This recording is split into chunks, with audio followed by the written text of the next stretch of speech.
ਪੁਰਾਣੇ ਨਜ਼ਲੇ ਵਾਸਤੇ 20 ਬਦਾਮ ਲੈਣੇ ਹੈਗੇ, 20 ਗ੍ਰਾਮ ਚਾਰੇ ਮਗਜ਼ ਲੈਣੇ, 2-3 ਚਮਚੇ ਚਾਰੇ ਮਗਜ਼ਾਂ ਦੇ, 20 ਕਾਲੀਆਂ ਮਿਰਚਾਂ ਲੈਣੀਆਂ ਹੈਗੀਆਂ ਅਤੇ ਇਹਨਾਂ ਨੂੰ ਤੁਸੀਂ ਭਿਓ ਕੇ ਰੱਖ ਦੇਣਾ ਹੈਗਾ। ਇਹਨਾਂ ਬਦਾਮਾਂ ਦੇ ਛਿਲਕ ਲਾ ਲੈਣੇ ਹੈਗੇ ਤੁਸੀਂ। ਫਿਰ ਇੱਕ ਪਤੀਲੇ ਇਹਨਾਂ ਫਿਰ ਤੁਸੀਂ ਗ੍ਰਾਇੰਡ ਕਰ ਦੇਣਾ ਹੈਗਾ ਸਾਰੀਆਂ ਚੀਜ਼ਾਂ ਛਿਲਕ ਲਾ ਕੇ।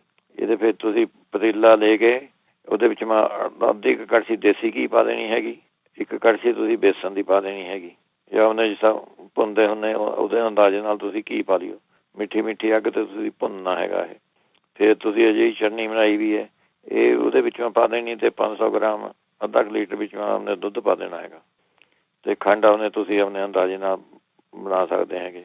ਇਸ ਤਰ੍ਹਾਂ ਬਣਾ ਕੇ ਤੁਸੀਂ ਆਪਣੇ ਪੀ ਲਿਆ ਕਰੋ।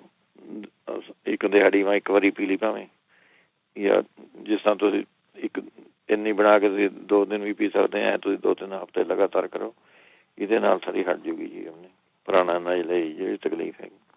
ਪੁਰਾਣੇ ਨਜ਼ਲੇ ਵਾਸਤੇ 20 ਬਦਾਮ ਲੈਣੇ ਹੈਗੇ, 20 ਗ੍ਰਾਮ ਚਾਰੇ ਮਗਜ਼ ਲੈਣੇ, 2-3 ਚਮਚੇ ਚਾਰੇ ਮਗਜ਼ਾਂ ਦੇ, 20 ਕਾਲੀਆਂ ਮਿਰਚਾਂ ਲੈਣੀਆਂ ਹੈਗੀਆਂ ਅਤੇ ਇਹਨਾਂ ਨੂੰ ਤੁਸੀਂ ਭਿਓ ਕੇ ਰੱਖ ਦੇਣਾ ਹੈਗਾ। ਇਹਨਾਂ ਬਦਾਮਾਂ ਦੇ ਛਿਲਕ ਲਾ ਲੈਣੇ ਹੈਗੇ ਤੁਸੀਂ। ਫਿਰ ਇੱਕ ਪਤੀਲੇ ਇਹਨਾਂ ਫਿਰ ਤੁਸੀਂ ਗ੍ਰਾਇੰਡ ਕਰ ਦੇਣਾ ਹੈਗਾ ਸਾਰੀਆਂ ਚੀਜ਼ਾਂ ਛਿਲਕ ਲਾ ਕੇ। ਇਹਦੇ ਫਿਰ ਤੁਸੀਂ ਪਤੀਲਾ ਲੈ ਕੇ ਉਹਦੇ ਵਿੱਚ ਅੱਧੀ ਕੁ ਕੜਛੀ ਦੇਸੀ ਘੀ ਪਾ ਦੇਣੀ ਹੈਗੀ, ਇੱਕ ਕੜਛੀ ਤੁਸੀਂ ਬੇਸਣ ਦੀ ਪਾ ਦੇਣੀ ਹੈਗੀ, ਜਾਂ ਉਹਨੇ ਜਿਸ ਤਰ੍ਹਾਂ ਭੁੰਨਦੇ ਹੁੰਦੇ ਉਹਦੇ ਅੰਦਾਜ਼ੇ ਨਾਲ ਤੁਸੀਂ ਘੀ ਪਾ ਲਿਓ। ਮਿੱਠੀ ਅੱਗ 'ਤੇ ਤੁਸੀਂ ਭੁੰਨਣਾ ਹੈਗਾ ਇਹ। ਫਿਰ ਤੁਸੀਂ ਅਜਿਹੀ ਚਟਨੀ ਬਣਾਈ ਵੀ ਹੈ, ਇਹ ਉਹਦੇ ਵਿੱਚੋਂ ਪਾ ਦੇਣੀ ਅਤੇ 500 ਗ੍ਰਾਮ ਅੱਧਾ ਕੁ ਲੀਟਰ ਵਿੱਚੋਂ ਆਪਣੇ ਦੁੱਧ ਪਾ ਦੇਣਾ ਹੈਗਾ ਅਤੇ ਖੰਡ ਉਹਨੇ ਤੁਸੀਂ ਆਪਣੇ ਅੰਦਾਜ਼ੇ ਨਾਲ ਬਣਾ ਸਕਦੇ ਹੈਗੇ। ਇਸ ਤਰ੍ਹਾਂ ਬਣਾ ਕੇ ਤੁਸੀਂ ਆਪਣੇ ਪੀ ਲਿਆ ਕਰੋ। ਇੱਕ ਦਿਹਾੜੀ ਮੈਂ ਇੱਕ ਵਾਰੀ ਪੀ ਲਈ ਭਾਵੇਂ, ਜਾਂ ਜਿਸ ਤਰ੍ਹਾਂ ਤੁਸੀਂ ਇੱਕ ਇੰਨੀ ਬਣਾ ਕੇ ਤੁਸੀਂ 2 ਦਿਨ ਵੀ ਪੀ ਸਕਦੇ ਐ। ਤੁਸੀਂ 2-3 ਹਫ਼ਤੇ ਲਗਾਤਾਰ ਕਰੋ, ਇਹਦੇ ਨਾਲ ਸਾਰੀ ਹਟ ਜੂਗੀ ਜੀ ਆਪਣੇ ਪੁਰਾਣਾ ਨਜ਼ਲੇ ਜਿਹੜੀ ਤਕਲੀਫ ਹੈਗੀ।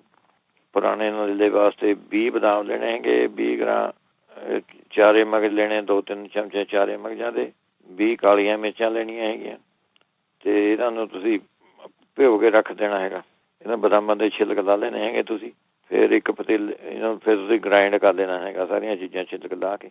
ਇਹਦੇ ਫਿਰ ਤੁਸੀਂ ਪਤੀਲਾ ਲੈ ਕੇ ਉਹਦੇ ਵਿੱਚ ਅੱਧੀ ਕੁ ਕੜਛੀ ਦੇਸੀ ਘੀ ਪਾ ਦੇਣੀ ਹੈਗੀ, ਇੱਕ ਕੜਛੀ ਤੁਸੀਂ ਬੇਸਣ ਦੀ ਪਾ ਦੇਣੀ ਹੈਗੀ, ਜਾਂ ਉਹਨੇ ਜਿਸ ਤਰ੍ਹਾਂ ਭੁੰਨਦੇ ਹੁੰਦੇ ਉਹਦੇ ਅੰਦਾਜ਼ੇ ਨਾਲ ਤੁਸੀਂ ਘੀ ਪਾ ਲਿਓ।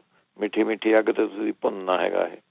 ਫਿਰ ਤੁਸੀਂ ਅਜਿਹੀ ਚਟਨੀ ਬਣਾਈ ਵੀ ਹੈ, ਇਹ ਉਹਦੇ ਵਿੱਚੋਂ ਪਾ ਦੇਣੀ ਅਤੇ 500 ਗ੍ਰਾਮ ਅੱਧਾ ਕੁ ਲੀਟਰ ਵਿੱਚੋਂ ਆਪਣੇ ਦੁੱਧ ਪਾ ਦੇਣਾ ਹੈਗਾ ਅਤੇ ਖੰਡ ਉਹਨੇ ਤੁਸੀਂ ਆਪਣੇ ਅੰਦਾਜ਼ੇ ਨਾਲ ਬਣਾ ਸਕਦੇ ਹੈਗੇ।